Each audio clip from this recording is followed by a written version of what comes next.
Bismillahirrahmanirrahim. Assalamu alaikum students. I am Mohammad Said Rehan and you are watching Study with Usaid. Last time हमने discuss किया structure of virus क्या है, core और code में क्या difference है. आज हम स्टडी करेंगे क्लासिफिकेशन ऑफ वायरस क्या है. जब आप क्लासिफिकेशन ऑफ वायरस को पढ़ेंगे ना तो आपको एक चीज पता लगेगी कि क्लासिफिकेशन किसी एक चीज पे नहीं हुई. किसी ने मोड ऑफ रेप्लिकेशन पे क्लासिफिकेशन कर दी, किसी ने जीनोम की बेस पे, किसी ने कैप्सिड की बेस पे और किसी ने होस्ट सेल की बेस पे क्लासिफिकेशन कर दी. पहला जो हम देखते हैं वो है on the basis of genome. Dear students, on the basis of genome अगर हम देखें ना तो डेविड बाल्टीमोर एक साइंटिस्ट था जिसने इंट्रोड्यूस करवाई बाल्टीमोर क्लासिफिकेशन सिस्टम, जिसकी वजह से उसको नोबेल प्राइज भी दिया गया. बाल्टीमोर क्लासिफिकेशन सिस्टम में उसने वायरसेस को क्लासिफाई किया 7 क्लासेस के अंदर. मैं आपको बताता हूं कौन सी क्लासेस थी. नंबर 1 उसने कहा जी डबल स्ट्रैंडेड डीएनए वाली. डबल स्ट्रैंडेड डीएनए वाले में कौन कौन आया? Pox virus, adeno virus, varicella zoster virus. Varicella zoster virus कौन सा है जी? चिकन पॉक्स वायरस जिसको हम कहते हैं वो है वेरिसेला ज़ेस्टर वायरस. मैं तो लिख देता हूं सीपी वायरस यानी कि chicken pox virus, varicella zoster virus वो. उसके बाद दूसरी जो क्लास थी वो थी सिंगल स्ट्रैंडेड डीएनए. उसमें हमारे पास पार्गो वायरस और बैक्टीरियोफेज आ जाते हैं. अच्छा, बैक्टीरियोफेज के बारे में बड़ी मजेदार सी बात बताऊं आपको. बैक्टीरियोफेज को फेडरल कीबोर्ड लिखती है कि ये एसएसडीएनए, मगर हमारी पीटीबी लिखती है कि ये डीएसडीएनए है. तो इसके बारे में कुछ कंफ्यूजन है. बलूचिस्तान की जो बुक है वो कहती है जी कि ये डीएनए, इसका जीनोम डीएनए भी हो सकता है और आरएनए भी हो सकता है. तो जब आपको यूएचएस में एमसीक्यू आएगा कि बैक्टीरियोफेज जो है वो क्या है, एसएसडीएनए या डीएसडीएनए, आप कहेंगे कि ये बैक्टीरियोफेज है या डीएसडीएनए. क्यों? बुक के अकॉर्डिंग आंसर देना है. मगर जब आपको नम्स में या एसजीएडीएमयू के पेपर में पूछा जाए कि बैक्टीरियोफेज क्या है तो आपने क्या कहना है? आपने कहना है कि बैक्टीरियोफेज एसएसडीएनए, सिंगल स्ट्रैंडेड डीएनए.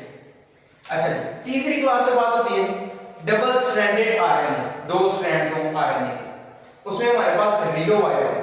रियो वायरस या रोटा वायरस भी कह सकते हैं जो कि डायरिया कॉज करता है. रियो वायरस या रोटा वायरस जो कि डायरिया कॉज करता है. चौथे नंबर पर single stranded RNA. Single stranded RNA में जो चीज बच्चों को थोड़ा सा फंसाती है ना वो ये देखना कि पॉजिटिव सेंस कौन सा, नेगेटिव सेंस कौन सा. और मैं आपको बताऊंगा कि पॉजिटिव सेंस और नेगेटिव सेंस में डिफरेंस क्या है. तो स्टूडेंट्स, पॉजिटिव सेंस कहते हैं ऐसा आरएनए जो कि मैसेंजर आरएनए के तौर पे एक्ट करे, यानी कि RNA which is acting as mRNA, तो उसको हम पॉजिटिव सेंस कहते हैं. वो कौन से वायरस है जी? Hepatitis A virus, hepatitis C virus और रूबेला वायरस. पांचवें नंबर पे हम देखेंगे ssRNA negative sense. Negative sense का मतलब है act as a template for messenger RNA synthesis, यानी कि ये मैसेंजर आरएनए को बनाने के लिए टेम्पलेट के तौर पे एक्ट करते हैं. इनमें कौन कौन से हैं जी? इन्फ्लुएंजा वायरस है जो कि जी रनिंग नोज मशहूर है, और आरएनए ब्लड वायरस है ये इन्फ्लुएंजा वायरस. और दूसरे नंबर पे पैरामीजो वायरस. पैरामीजो वायरस कौन सा है जी? जो मीजल्स और मम्स कॉज करता है, यानी कि मीजल्स वो खसरा टाइप बीमारी और मम्स वो कान पेड़े जो निकलते हैं, पैरोटिडाइटिस जिसको हम कहते हैं. उसके बारे में हम उधर बात करेंगे जहां पे हम डिजीजेस कॉज्ड बाय वायरसेस के ऊपर बात करेंगे. उधर ये मीजल्स और मम्स के बारे में बात करेंगे. अच्छा, नंबर 6 रिवर्स ट्रांसक्रिप्टेज डिप्लॉयड डीएसआरएनए. इसका मतलब क्या है? मतलब तो समझने की कोशिश करें. आरटी का मतलब है रिवर्स ट्रांसक्रिप्टेज, यानी कि इनके अंदर रिवर्स ट्रांसक्रिप्टेज एंजाइम होता है. डिप्लॉयड है यानी कि 2, और दूसरी बात 2 स्ट्रैंड है इनके अंदर आरएनए वायरस. इसमें कौन सा आता है जी हमारे पास? एचआईवी जो कि रेट्रोवायरस की क्लास से बिलोंग करता है वो आता है इसके अंदर. ठीक हो गया. अब ये एचआईवी जो है ना इसमें क्या होता है कि एक single strand of messenger RNA से डबल स्ट्रैंडेड डीएनए को सिंथेसाइज किया जाता है. किसकी मदद से? रिवर्स ट्रांसक्रिप्टेज की मदद से. इसके बारे में जब हम एचआईवी के लाइफ साइकिल पे आएंगे उधर डिटेल में बात करेंगे. नंबर 7 पे आता है कि रिवर्स ट्रांसक्रिप्टेज सर्कुलर डीएसडीएनए. उसमें हमारे पास आता है हेपेटाइटिस बी वायरस जो कि एक डीएनए इनवेरिएबल वायरस है. अच्छा, तो स्टूडेंट्स देखिए on the basis of genome. दूसरे नंबर पे है on the basis of capsid. Capsid के बारे में क्या बात हुई कि कैप्सिड क्या होता है? बेसिकली कैप्सोमियर्स का बना होता है। कैप्सोमियर्स क्या होते हैं? प्रोटीन के सब यूनिट्स होते हैं। अच्छा, कैप्सिड की बेस पे यानी कि कैप्सोमियर जिस टाइप से अरेंज होंगे वो कैप्सिड की शेप होगी। तो on the basis of capsid या शेप ऑफ कैप्सिड यानी कि जिस अरेंजमेंट में कैप्सोमियर जुड़े होंगे वो कैप्सिड की शेप होगी। फर्स्ट ऑफ ऑल जी स्फेरिकल कैप्सिड। स्फेरिकल कैप्सिड किसका होता है? Poliovirus, adenovirus, retrovirus. एचआईवी अगर आपने देखा हो कि आपकी बुक पे बना हुआ है स्टडीड विद ग्लाइकोप्रोटीन स्पाइक्स, उसके साथ GP120 और GP41 लगे हुए हैं, उसको आप देखें तो उसकी शेप या वो स्फेरिकल टाइप सी है। तो इसने वही बताया कि स्फेरिकल में आते हैं पोलियोवायरस, एडिनोवायरस और रेट्रोवायरस। दूसरे नंबर पे रॉड शेप भी हो सकते हैं। कौन कौन से? टोबैको मोज़ेक वायरस और राइनोवायरस। इसके अलावा जो पोटैटो स्पिंडल वायरस है वो भी रोड शेप है। रोड शेप का दूसरा नाम हो सकता है कि हेलिकल फेज या helical type of virus. Helical भी कह सकते हैं उसको, रोड भी कह सकते हैं। टोबैको मोज़ेक वायरस हो गई और राइनोवायरस हो गई। कंप्लेक्स शेप कौन सी हो सकती है? बेटा कंप्लेक्स शेप वो होती है जो मोर देन 2 शेप्स की बनी हो। फॉर एग्जांपल बैक्टीरियोफेज को देखते हैं हम, इधर मैंने डायग्राम बनाई है। बैक्टीरियोफेज का हेड देखें तो वो आइकोसाहेड्रल टाइप होता है।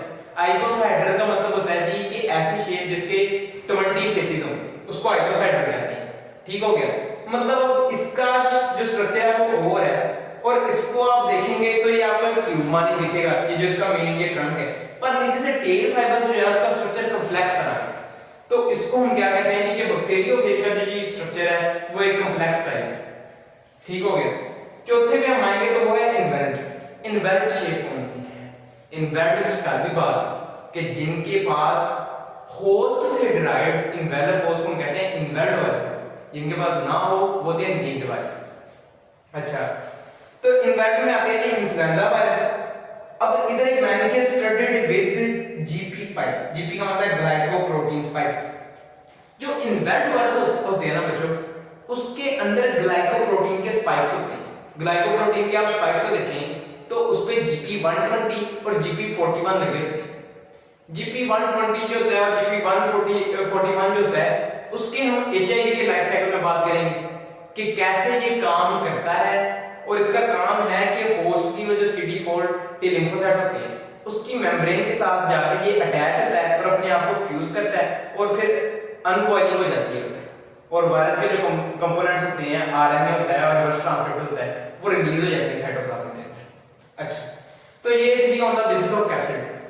अगली बात है कि on the basis of host, जिस होस्ट को इन्फेक्ट करेगा वायरस या वायरॉइड या प्रियोन, ये दो टर्म्स जो है ना वायरॉइड और प्रियोन, इसके ऊपर हमने भी बात करनी है। तो उसके बाद में बात करते हैं on the basis of host. Plants के अंदर वो कहता है कि मोर देन 2000 वायरसेस हैं जो कि प्लांट्स में डिजीज जो कॉज करते हैं ना, यानी कि नंबर ऑफ डिजीज जो है ना वो मोर देन 2000 जो कि वायरसेस कॉज करते हैं प्लांट्स के अंदर। जो प्लांट्स के अंदर वायरसेस होते हैं ना वो ज्यादातर नेक्ड होती हैं, यानी कि उनके ऊपर कोई इन्वेलर नहीं होता, कोई प्रोटीन का इन्वेलर नहीं होता। दूसरे नंबर पे इनके अंदर ज्यादातर जो जीनोम होता है ना वो RNA होता है। DNA होगा मगर मोस्टली RNA होता है। अच्छा, तो कौन से हैं जो प्लांट्स के अंदर कॉज करते हैं? पहले तो ये टोबैको मोज़ेक वायरस और दूसरे नंबर पे पोटैटो येलो ड्वार्फ वायरस। अच्छा, एनिमल्स के अंदर हम देखते हैं, एनिमल्स के अंदर वायरसेस जो है ना वो पैरासाइट्स के तौर पे एक्ट करते हैं, क्योंकि हमने पहले रीड किया, पढ़ा हमने एक जगह से कि इनको ओब्लिजेट इंट्रासेलुलर पैरासाइट्स कहा जाता है। इसलिए एनिमल्स के अंदर ये ऐसा पैरासाइट एक्ट करते हैं। एनिमल्स के अंदर देखा जाए रॉस और डोमा हो गया, ये स्किन कैंसर कॉज करते हैं। पेपोवायरस वार्ट्स कॉज करता है। ट्रिकोना वायरस हेपेटाइटिस A और पोलियो वायरस कॉज करता है। अच्छा जी, थर्ड नंबर पे हमारे पास है बैक्टीरिया। बैक्टीरिया को जो इन्फेक्ट करता है ना वायरस, उसका नाम है बैक्टीरियोफेज। बैक्टीरियोफेज का मतलब क्या है, ये नाम क्यों दिया गया? बैक्टीरियोफेज का मतलब है बैक्टीरिया ईटर, बैक्टीरिया को खाने वाला, बैक्टीरिया को इन्फेक्ट करने वाला। इसके अंदर ज्यादातर DNA होता है इसके जीनोम में। अगर DNA ना पाया जाए तो फॉर एग्जांपल RNA, ये बलोचिस्तान में देखा है कि अगर DNA ना पाया जाए तो RNA का जीनोम भी हो सकता है। अब इस शेप को देखेंगे गौर से, ये हेड है इसका। हेड की शेप होती है आइकोसाहेड्रल, हैविंग 20 फेसेस। उसके बाद ये जो इसके अंदर है ये न्यूक्लिक एसिड है, which may be either DNA, mostly, but may be RNA in some cases. अच्छा, अब ये हमारी के मुताबिक डबल स्ट्रैंडेड डीएनए होता है इसका न्यूक्लिक एसिड। ये उसके बाद ये इधर कोलर है, और तो देखिए कोलर है, कोलर के साथ ये एंड पे बेस प्लेट है। इसको जो दरमियान वाला पोर्शन है ना बेटा, ये वाला, ये आपने देखना है, इसको हम कहते हैं जी शीट। क्या कहते हैं जी? शीट। शीट क्या काम करती है? इसको बेसिकली जो पूरा नाम है वो है कॉन्ट्रैक्टाइल शीट। वो कहते हैं जब बैक्टीरिया अपने टेल्स के जरिए अटैच होता है रिसेप्टर साइट के ऊपर, तो यही कॉन्ट्रैक्टाइल शीट होती है जो कॉन्ट्रैक्ट होती है और जीनोम को हेड से पुश कर देती है किसके अंदर? बैक्टीरिया के अंदर। और वो कौन सा बैक्टीरिया होगा? एस्क्रिशिया कोलाई, ई कोलाई। कौन से कॉमन फेजेस हैं? वो कहता है दो कॉमन फेजेस हैं, T2 और T4, और हमारी बुक ने उनका ही तस्करा किया। अच्छा, ये बेस प्लेट के साथ क्या जुड़ा होता है? पहली बात मैं आपको बता दूं शीट के बारे में कि शीट जो होती है ना वो भी प्रोटीन्स की बनी होती है, कॉन्ट्रैक्टाइल प्रोटीन्स की। बेस प्लेट के साथ जुड़ी होती है जी 6 टेल फाइबर्स। MDCAT 2022 उसने यही एमसीक्यूज दिया हुआ है कि बैक्टीरियोफेज के पास कितनी टेल फाइबर्स होती है, तो उसका जवाब है 6 टेल फाइबर्स। तो स्टूडेंट्स, ये अभी तक इधर तक हम रोक रहे हैं, और इससे आगे फिर हम शुरू करते हैं कि वायरसेस और विरियॉन्स में और प्रियॉन्स में और वायरॉइड में क्या डिफरेंस है। अच्छा, तो स्टूडेंट्स अब हम देखेंगे वायरॉइड में, विरियॉन में, वायरॉइड में और प्रियॉन्स में बेसिक क्या डिफरेंस है। ये टर्म तो पीटीबी ने लिखी है, ये दो टर्म्स पीटीबी ने नहीं लिखी। प्रियॉन्स के बारे में थोड़ा सा उसने डिस्कस किया है, क्या बता के उसने कहा ये लीस्ट अंडरस्टूड है। एक मिनट मैं लिख दूं, प्रियॉन्स क्या है जी? लीस्ट अंडरस्टूड, यानी कि इनके बारे में सबसे कम पता चला। तकरीबन अगर आप हिस्ट्री देखें तो 1984 से 1985 के दरमियान तकरीबन प्रियॉन्स की डिस्कवरी हुई, पता चला कि ये भी कुछ है। अच्छा, तो पहले देखते हैं विरियॉन है क्या। विरियॉन इन्फेक्शियस वायरस को कहते हैं, वायरस जो कि इन्फेक्शन कॉज कर सकता हो। पहली बात, क्या ये वायरस है? जी, ये वायरस है। वायरॉइड वायरस नहीं है, प्रियॉन वायरस नहीं है। जीनोम क्या क्या है? जी, न्यूक्लिक एसिड, जेनेटिक मटेरियल है। इसमें डीएनए भी हो सकता है, आरएनए भी हो सकता है। वायरॉइड जो है ना वो स्मॉल एसएस आरएनए यानी कि single stranded small circular RNA होता है। Single stranded small circular RNA, सिर्फ आरएनए हो सकता है, डीएनए नहीं हो सकता। प्रियॉन्स में जीनोम होता ही नहीं। प्रोटीन्स कितने होंगे? इसमें प्रोटीन होंगे जी, इसमें प्रोटीन होंगे। अब बच्चे पूछेंगे जी सर इसमें कौन से प्रोटीन होंगे? बेटा जो एंजाइम्स होते हैं ना वो बेसिकली ग्लोबुलर प्रोटीन्स होती हैं। विरियॉन्स के अंदर एंजाइम्स होते हैं, हो भी सकते हैं, नहीं भी हो सकते। रिवर्स ट्रांसक्रिप्टेज, इंटेग्रेज, प्रोटीएज, लाइसोजाइम्स, तो यानी कि प्रोटीन्स हो सकते हैं। वायरॉइड के अंदर प्रोटीन नहीं होते। आरएनए पॉलीमरेज 2, आरएनए पॉलीमरेज 1 का जिक्र किया गया हो, आरएनए पॉलीमरेज 2 का जिक्र किया गया हो, और बच्चे कहेंगे कि वो तो प्रोटीन है। मगर आरएनए पॉलीमरेज 2 का जो जिक्र है ना वो किया हुआ है फेडरल यूनिट ने, और उसमें इसने आगे उसकी डिटेल भी दी है कि आरएनए पॉलीमरेज 2 का मतलब क्या है एक वायरॉइड के अंदर। प्रियॉन्स होते हैं इन्फेक्शियस प्रोटीन है। इन्फेक्शियस प्रोटीन्स का मतलब है कि मिसफोल्डेड प्रोटीन्स होती हैं जो कि इन्फेक्शन कॉज कर सकती हैं। केमिकल नेचर क्या होगा? न्यूक्लियोकैप्सिड, न्यूक्लियो का मतलब है जीनोम और कैप्सिड का मतलब है जो उसका कोड होता है। ठीक हो गया? न्यूक्लियोकैप्सिड, इसमें जो न्यूक्लिक एसिड है वो वेरी करता है, यानी कि डीएनए भी हो सकता है, आरएनए भी हो सकता है। कैप्सिड जो है, कैप्सिड वेरी नहीं करता। कैप्सिड क्यों नहीं वेरी करता? क्योंकि जो भी कैप्सिड हो वो कैप्सोमियर से बना होता है जो कि प्रोटीन के सबयूनिट्स हैं, ऑल्दो नंबर उसके डिफरेंट हो सकते हैं। वायरॉइड में अगर हम देखें तो ये सिंगल स्ट्रैंडेड सर्कुलर आरएनए से बना होता है। प्रियॉन्स में जीनोम नाम की कोई चीज ही नहीं। अच्छा, टारगेट देखें जी किस किस चीज को इफेक्ट करती है? ये एनिमल, प्लांट, बैक्टीरिया तीनों को इफेक्ट करता है। वायरॉइड जो है वो मोस्टली का word is important, mostly plants को इन्फेक्ट करता है। अब जी आप कहेंगे जी मोस्टली क्यों जी, प्लांट्स को क्यों नहीं करता? यानी कि प्लांट्स को इस राउंड को क्यों नहीं करता? आपने मोस्टली प्लांट्स का इसलिए यूज किया क्योंकि बेटा जो हेपेटाइटिस बी वायरस है जो कि लीवर की इन्फ्लेमेशन कॉज करता है वो भी एक वायरॉइड है, इसलिए। अच्छा, एनिमल्स में प्रियॉन्स जो है वो ज्यादातर एनिमल्स के अंदर इन्फेक्शन कॉज करती है। ठीक हो गया। उसमें इन्फेक्शन में जो हमारे पास मेन एग्जांपल्स आती हैं वो वही जी मैड का इन्फेक्शन हो गया और मिस्टीरियस ब्रेन इन्फेक्शन हो गया और एटसेट्रा। जैकब सिंड्रोम इसमें आता है। सो जैकब सिंड्रोम कह दिया। इसमें हमारे पास कैटल कल फील्ड नाम की एक डिजीज है वो आती है, उसका मैं नाम आपको बाद में शेयर कर दूंगा। अच्छा, तो कोड क्या होगा? इसमें कैप्सिड भी होगा और इन्वेलप हो सकता है, नहीं भी हो सकता, क्योंकि इन्वेलप भी हो सकते हैं, नॉन इन्वेलप भी हो सकते हैं। अच्छा, इसमें सिर्फ हेपेटाइटिस डी वायरस के अंदर इन्वेलप होगा, उसके अलावा किसी के अंदर नहीं होगा वायरस के अंदर।